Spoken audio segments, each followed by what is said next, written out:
Let's talk Women Talk. Today we hear from a tenacious and dedicated Singaporean who's not only reaching out to sex workers here in Singapore, but also helping them to understand their basic rights, something that a lot of us take for granted. Watch this unsung heroine right here on WomenTalk Pulse. Hi, my name is Vanessa Ho.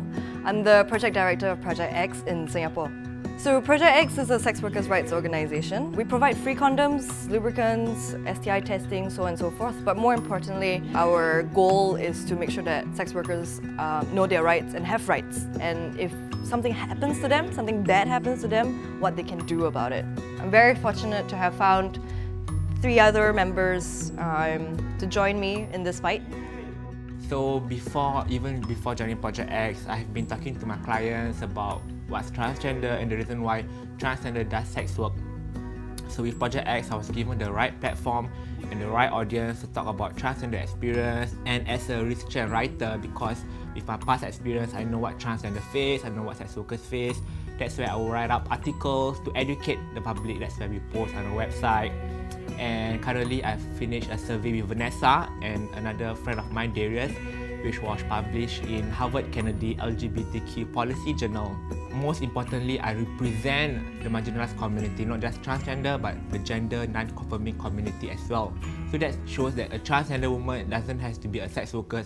There's a lot of potential that can be built when there's given a proper resource and proper guidance. So in order to ensure that sex workers have the same rights as every other human being does in Singapore, I think there are a few things that needs to change. Everyone, right, unfortunately harbors some form of prejudice in them. So people develop this prejudice towards sex workers. It can mean police officers don't take them seriously when they file complaints, always thinking that it's their fault for getting into the kinds of trouble that they do.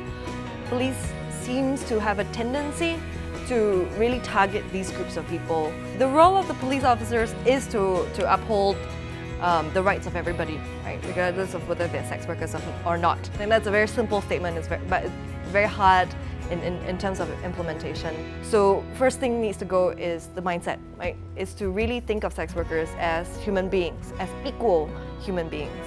The other thing that needs to go in order to really ensure that sex workers have equal rights is knowledge.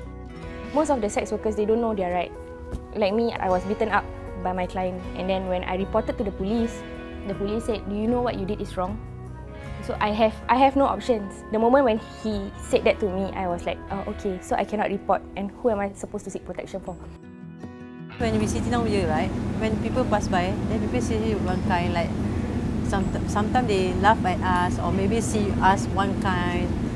I mean, I know that they like look down on us, like see like sex workers are low class, right? Because I ever come across with one customer. She ever say, "You all prostitute, all safe." I cannot look down myself. Let people look down on me, but I cannot look down myself. No matter what I do, so sometimes the customer like violent.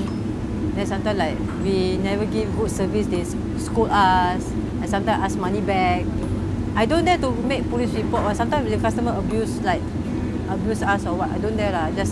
Just keep to myself only lah. I scared make it long story, like ask why you work like this or what. It's very troublesome, so that's why I don't want. Because I know this is my work, right, so I don't care lah. Then what to do? I just face it lah. Really no choice lah. It's one thing, because I need to pay my rental. Because I stay here, I want to eat, no money. People can help or not? So we have this program called the Abuser Alert, which is where we get sex workers to report to us or to complain to us about anybody who has taken them for a ride or anybody who has done bad towards them. They have no avenue to voice out. And so our Abuser Alert system is to provide that platform. Some sex workers think that if a customer pays them, they have to oblige with all their requests, even if it's something that they don't want to do. But by the law, if you agree to, say for example, vaginal sex, and if the client forces anal sex, that is sexual assault. And it is a reportable crime. Molest also is unfortunately one of a very common occurrence, especially by passerbys, right? They walk past and then they grab, they grope, and they think that's all right. So it really points to some of this sense of entitlement, right? These men feel like they're entitled to women's bodies just because they are a sex worker. Some customers, they after service they don't pay them or rob them even, those are the worst, because not only have they put in the work, they have none of the payment, right? And that means I have no money to bring back to my whoever who is dependent on me, because at the end of the day, they're doing this because of financial difficulties. If you do this for any other occupation, you do this to taxi drivers, you'll be jailed, you'll be fined. But somehow, sex workers don't feel like they have that same right to report the client who does not pay them. Because for me and for us, Project X, we believe that this is rape. Non-payment of service is a form of sexual assault. If there was no payment, I would not have consented to having sex with you. So by the fact that you have deceived me, you have assaulted me. But nobody has dared to be that voice or be that person who tests the system, whether or not it protects sex workers. Because there's a good chance that she might lose. She might lose the money she put into the lawyer fees. She might lose her reputation. Her life will be destroyed. Maybe sex work was a temporary thing. She might not be able to go find another job after this case. She might not be able to reconcile with her family. So there's too much to lose for a sex worker to truly stand up for her rights, which is why changing mindset is so important. If we as an organization can sort of prevent all these backlash from a person standing up for her rights and really prep the ground for a sex worker to stand up and fight for their rights, maybe one day it might happen. Yeah. And we've heard this many times. You have 2 arms and 2 legs, why don't you go and do something else? That's really unfair to say such things. Who are you to judge?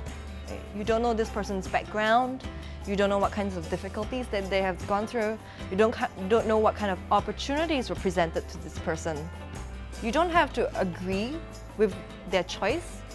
After all, at the end of the day, it's not your choice, it's their choice. I was working as an escort for approximately a year. Now I'm 20, and it really helped me a lot when it comes to paying off my school fees and not worrying about juggling between my part-time jobs and school, because sometimes it's very taxing. It gave me more time to study, just because you feel that, let's say working in a F&B job is your ideal of a decent income, doesn't mean it is another person's ideal of a decent income. So if you cannot put yourself in the shoes of a sex worker, then don't judge. Because who likes to be judged?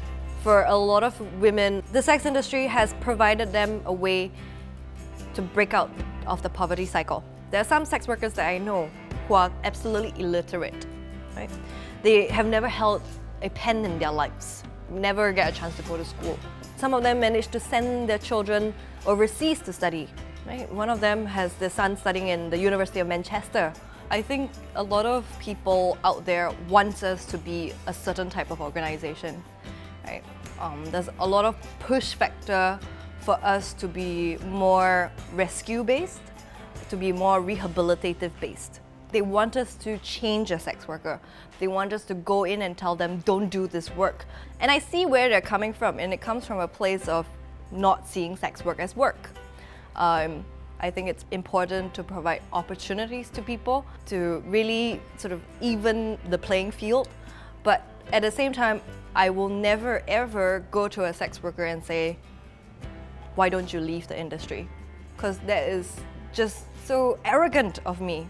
Right, to go into somebody who I would never fully understand their choices and their lives and say to them, leave the sex industry. Search the internet.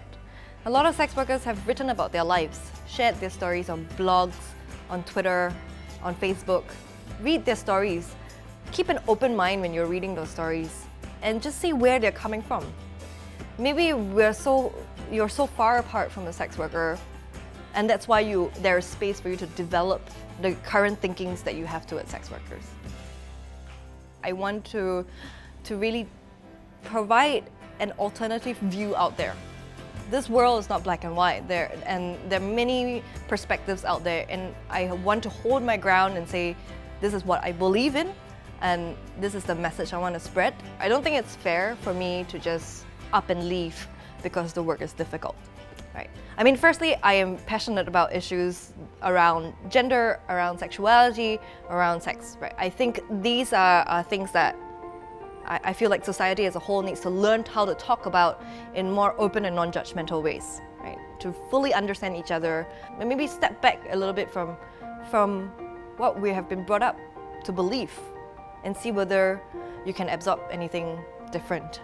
There was a process for me to unlearn a lot of things that I have learned in life, and I think this applies across the board for many issues, right? Whether it's mental illness, whether it's physical disability, and that's just, I think, something I want to ask everybody to do. If you're interested to join us, you can sign up as a volunteer on our website for fundraising. So if people want to contribute monetarily, we would be eternally grateful. But if you go to our Facebook page, you'll be able to see the t-shirts and other merchandise on sale.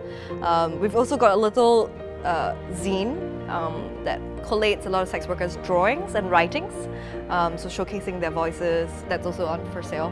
So for me, I think what empowerment is really knowing your rights, to stand up for yourself. If you don't know what your rights are, you will never feel confident to stand up against violence, inequalities, and all the bad stuff. So I think empowerment is knowing your rights.